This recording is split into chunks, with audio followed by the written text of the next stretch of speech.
Rohan. Middle-earth is home to a vast number of men, from tavern keepers and Bree to great kings and rulers.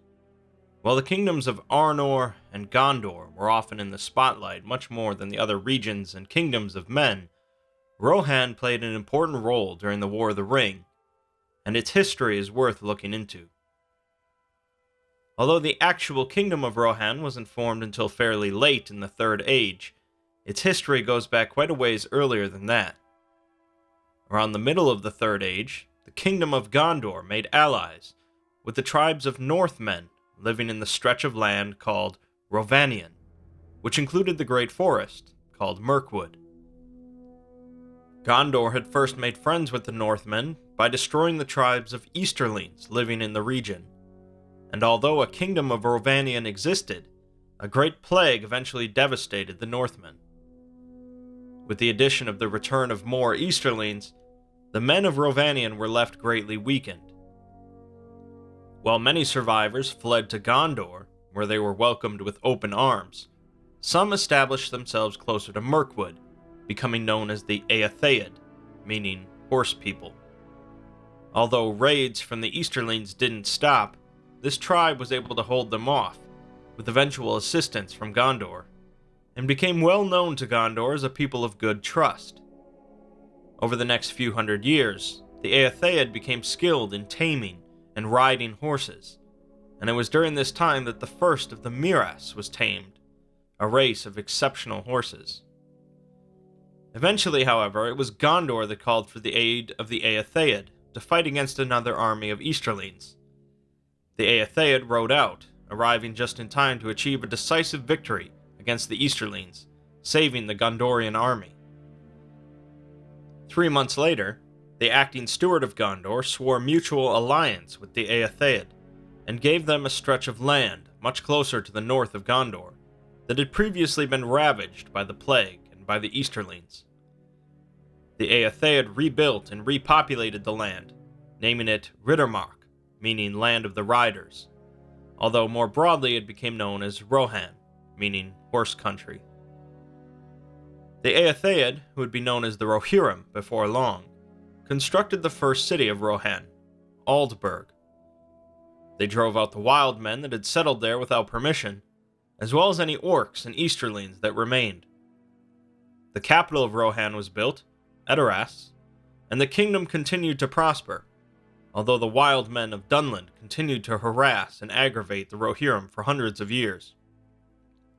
At one point, they even managed to conquer Edoras and claim kingship over Rohan, but the Rohirrim were able to mount a counterattack, driving out their foes and reclaiming their land. During this time, the fortress of Isengard, located to the west of Rohan, was also inhabited by the wild men of Dunland, although they were greatly affected by the long winter and were also eventually driven out. Not long after, Saruman returned from his travels in the east and offered to make Isengard his home, likely to take control over the Palantir located inside. He also offered to help command the forces of the west, which both Gondor and Rohan agreed to, as Rohan was weakened after their lengthy war with the Dunlandines, and orcs continued to trouble them. Although Saruman seemed a friend at first, his corruption grew over time, and eventually he began supporting the enemies of Rohan and Gondor. Initially, he kept his hostilities secretive, organizing forces and utilizing spies across the land, and also using one of his thralls, Grima Wormtongue, to influence and poison the king of Rohan, Théoden. Grima's false advice continued to mislead the ailing king, and it got to the point where Grima was really the true power in Rohan. By this point, Saruman had openly declared his intentions, and launched his army of Dunlandines, orcs, and crossbreeds called Uruk-hai against Rohan. News spread that Saruman was both a traitor to the free peoples of Middle-earth, as well as Sauron, and so he tried desperately to claim the One Ring for himself, sending raiding parties to try and ambush the Fellowship. This led to the abduction of Merry and Pippin, and the breaking of the Fellowship. Saruman achieved several victories against the Rohirrim, including killing Théoden's son during one of the battles, and Rohan was left disorganized due to Grima's influence. Finally, Gandalf the White arrived in Edoras along with Aragorn, Legolas, and Gimli, and proceeded to heal Théoden of his poisoning, and Grima was exiled from Rohan, fleeing to Isengard. Although Théoden was back in his right mind, Rohan was still in trouble, and so the Rohirrim gathered in the valley of Helm's Deep, at the fortress of the Hornburg. Here, the Battle of the Hornburg took place, between roughly 3,000 Rohirrim and the army of Saruman, estimated to be in the tens of thousands. Utilizing an explosive device created by Saruman, the forces of Isengard were able to breach the main wall, and the imminent destruction of the Rohirrim seemed near. In the nick of time, however, Gandalf arrived with reinforcements from the Westfold, and combined with a counterattack led by Théoden and Aragorn, they managed to drive the army into the group of Huorns and Ents that quickly dispatched the remaining forces of Saruman. 10 days later, Théoden arrived at Minas Tirith in Gondor with his riders and helped break the siege on the city during the Battle of the Pelennor Fields, where they were again outnumbered.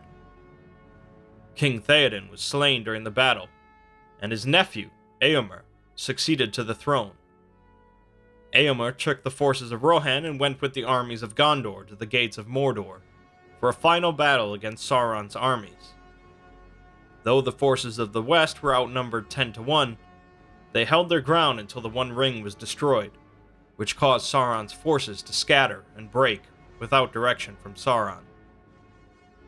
Aragorn went on to rebuild the kingdoms of Gondor and Arnor, and reaffirmed their alliance with King Éomer and Rohan. In the wake of the war, Rohan recovered, becoming a rich and fruitful land once again. Although Rohan was largely filled with herdsmen and farmers presiding over a land of pastures and seas of grass, their reputation for equestrianism spread far, and they were known to be a proud and willful people. Although they were a relatively young kingdom in comparison to others, they proved themselves a worthy ally in times of need, and the War of the Ring would certainly have been tougher without the brave people of Rohan.